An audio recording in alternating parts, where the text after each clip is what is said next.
Councillor Joe Otten. Thank you, Lord Mayor.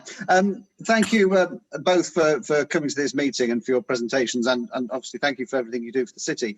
I'm just concerned. Do you share my concern actually that the transmission of the virus? Hello, can you hear me? Yeah. Yeah. Carry on. Do you share my concern? Transmission of the virus by aerosol is better understood now than it was perhaps a few weeks ago, and that therefore the guidelines we're operating under in terms of COVID secure workplaces, including universities, that don't emphasise enough the importance of ventilation and possibly give a false sense of security. And bearing in mind also the sage advice of 21st of September that at the very least all university teaching should be online unless absolutely necessary for the whole of this term, do you not think that might not be good advice, not just for the country, but for your students and staff? And therefore, have you considered, and do you have, I mean, I'm aware that you have a wealth of scientific expertise in your institutions. Can you take a view on all that? There's not just, you know, this is the guidance and therefore we have to take it. Can you take a scientific view using the talent you have on this question and for the benefit and protection of your staff and students? Shall I go first, Chris, this time? Yeah. Thank you for that question.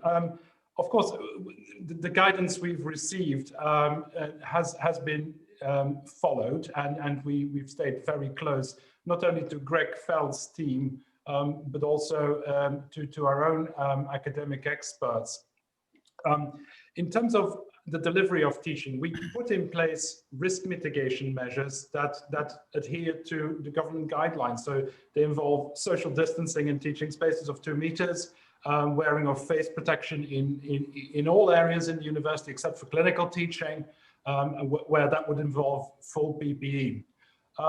So staff and students also have to wear face coverings in teaching rooms.